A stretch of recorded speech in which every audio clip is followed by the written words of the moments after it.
Okay, so this video is going to talk about the old City Hall in Tacoma.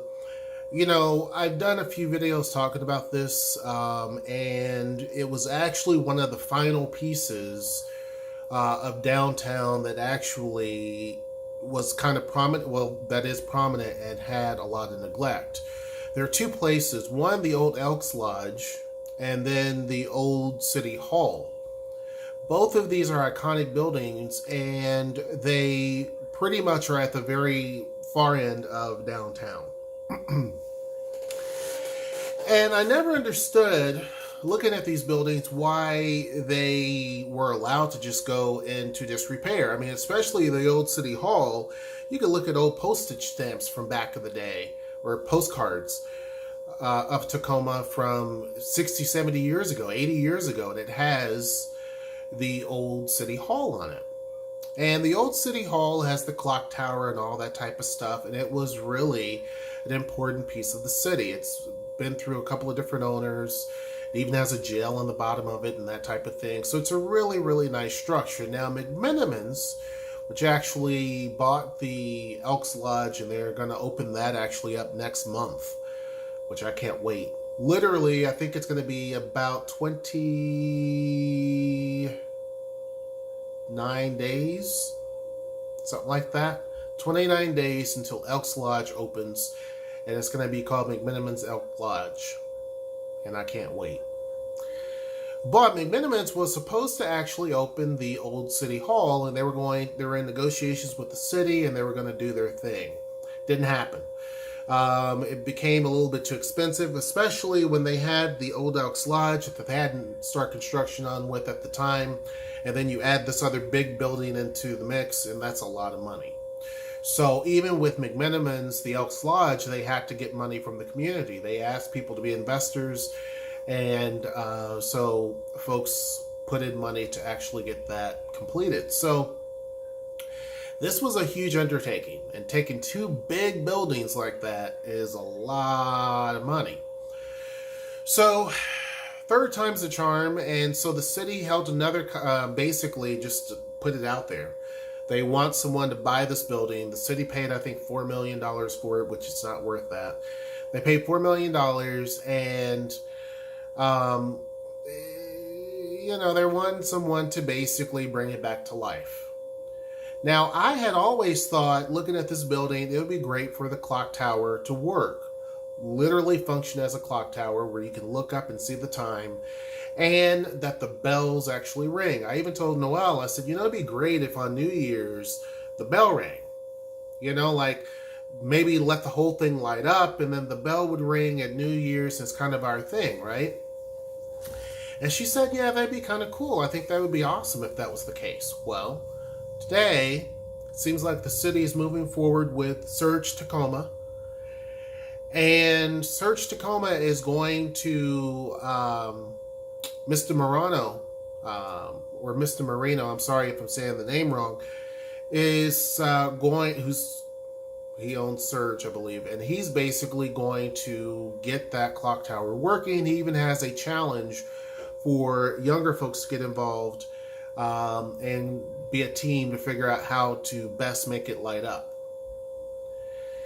And he has a whole website dedicated to the old City Hall so that you can actually see the progress as it goes forward. Similar to McMenamins. McMenamins didn't really do that. They used a lot of Facebook posts, and the contractor has updated a lot of stuff, but still you got a good view of it, and it looks amazing. When you look at Surge Tacoma, this is exactly what I had tried to work with the city on to do, which is a live, work, and play type atmosphere where you have housing. It's similar to what they've done in Albuquerque. Albuquerque actually has, what is it called? ABQ, Innovate ABQ. And it's basically a innovation center in Albuquerque that collaborates with, it's a public-private partnership, so it collaborates with the university, and it also collaborates with the city. So they both were a part of this project. A developer built it, It has housing in it, and then it has a technology center down below. And the whole idea is for you to have a collision of ideas. A lot of techie people get together. They are different businesses, but they kind of are there to, it starts as an incubator. So the people who live in that building typically are students, typically from the university. So it supplies housing for young people. And they basically can create ideas any time of the day, right? Because they live there, they work there, and play there. Because a lot of these facilities have gyms, and they have maker spaces, and they have places where you can go play pool and billiards, same thing, darts, everything you can think of, right? I can't think right off the top of my head, but I've been in one of those before. So I wanted the city to do that. And even on my own, try to get this project done. The cost was just astronomically expensive. Wasn't able to actually get it done. Finding land downtown to make it happen was another challenge, right? So the concept that Surge Tacoma is doing is something that I thought would have been great downtown, and it seems like that is exactly what they're doing. So I have to congratulate, because I know how hard it is. I have to congratulate Surge Tacoma. This project is going to be, they said it's going to be a game changer. I have to agree. This is a game changer, because what these type of centers do is they literally help create the next big thing. So companies that don't even exist yet, these types of facilities help foster that, right? They provide everything that you kind of need. So they provide, obviously, the space for you to actually have your office. They provide typically very high-speed internet access. They provide a place for you to live. So therefore, and it's not astronomically crazy expensive. So you're able to live there. And if you come up with an idea at 3 o'clock in the morning, most places you're going to go to or office buildings are going to be closed. But in this particular case, you can jot down what you want to, or you can go down to a couple of floors inside the building, open up the keys to your office, and then go in and actually work on something. You can work anytime, day or night, 7 days a week if you want, and no one can really bother you, and you have a protected space. Well, this is exactly what they're going to do. And sometimes businesses, and these are startups, they literally work together, right? Sometimes they're saying, you know what, hey, you do this very well, we are working on this, let's collaborate. And that creates a whole new spinoff. And so these types of technology centers are great because, unlike Amazon, which is monstrous, these businesses don't have any money. So venture capitalists have to typically get involved, and they offer a truckload of money. And Seattle has a load of venture capitalists.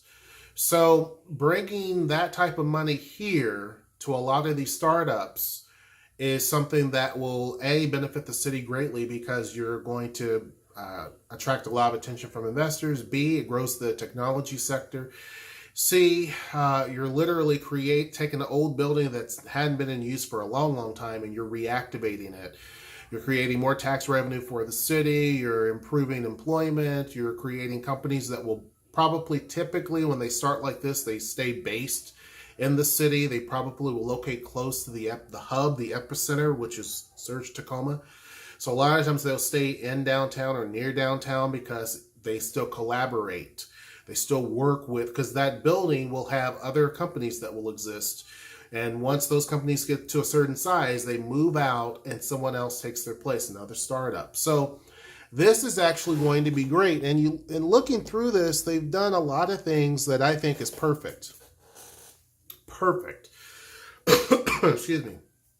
The building itself, at the very top, they're going to put a restaurant. Now, some of these things that they're wanting to do, it depends on if it makes financial sense or if they have the money to do it. Because again, you could sink tons and tons and tons of money into this building and still not get everything that you want, right? It is an old building. It's well over 100 years old. So there's a lot of stuff with an old structure. There's a lot of things that you have to do, but old buildings have a lot of great bones. They don't build them like that anymore. So this type of structure is something that you can do a lot of stuff with. So one of the things that they want to do is they're partnering with Startup 253, which is great. So Surge Tacoma is known for its co-working space. And so you can basically, let's say that you have I don't know, you have a company where you're a coffee importer. And so you need an office space. So basically, you're saying, hey, you know what? I can't afford an office by itself in a building someplace. I need a co-working space.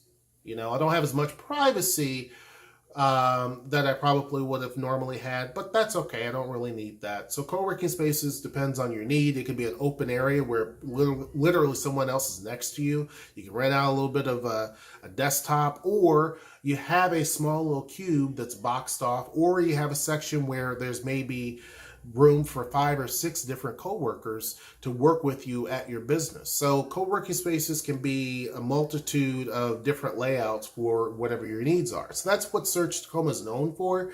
Startup 253 basically kind of does something similar, but it helps with, startups, it's in the name.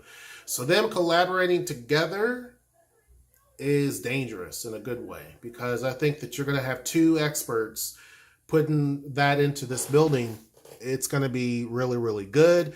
Also, on top of that, Rain, I visited that facility, talked to one of the guys there. They also help with startups a little bit, but it's more or less in the biosciences realm. And so they are also just geniuses. So one of the people that was a part of that's also going to be a part of this too. When I say it's a game changer, it's going to be a game changer for the city, especially when we're talking about jobs. They're going to have retail space.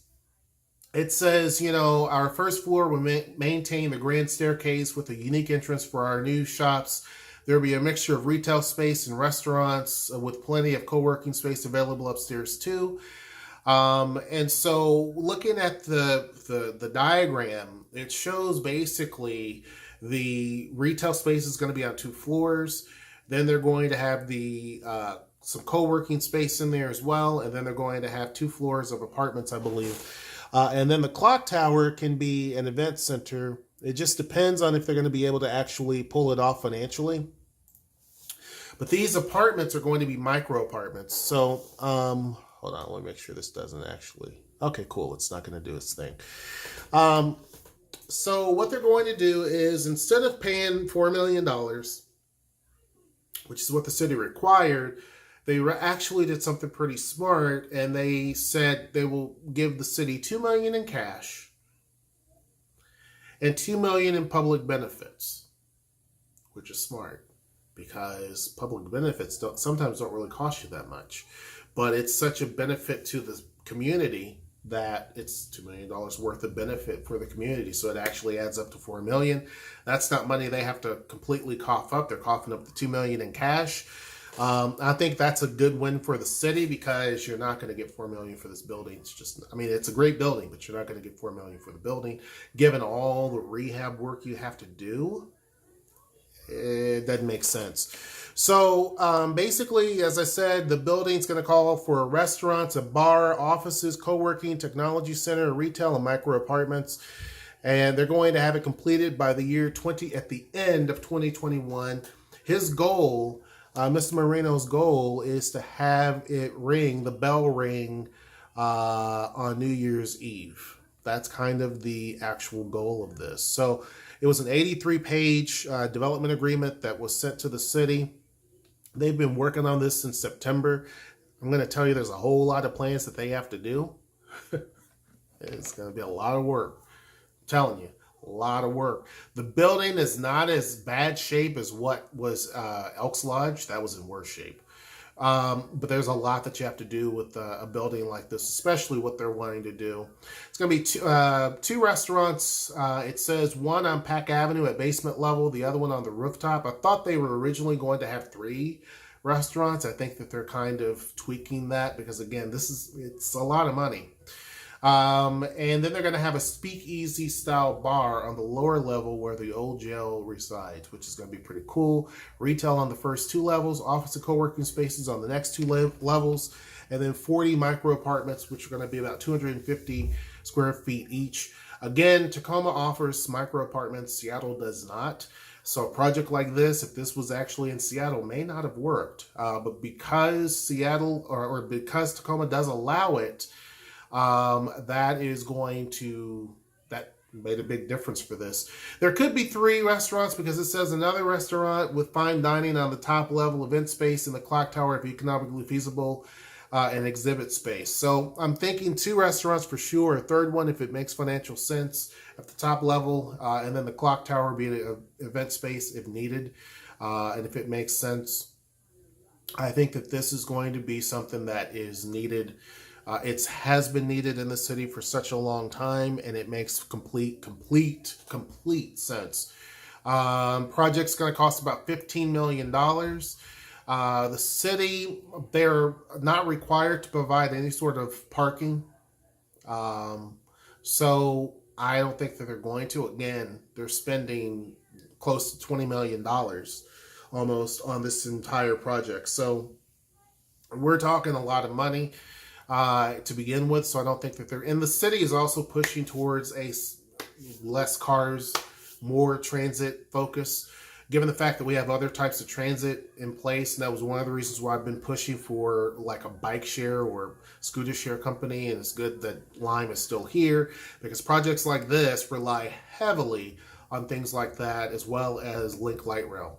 So those are going to be the 2 modes of options that a lot of the students from UW are going to need to go to this, because UW is on one end and this is on the other end, and the light rail connects both.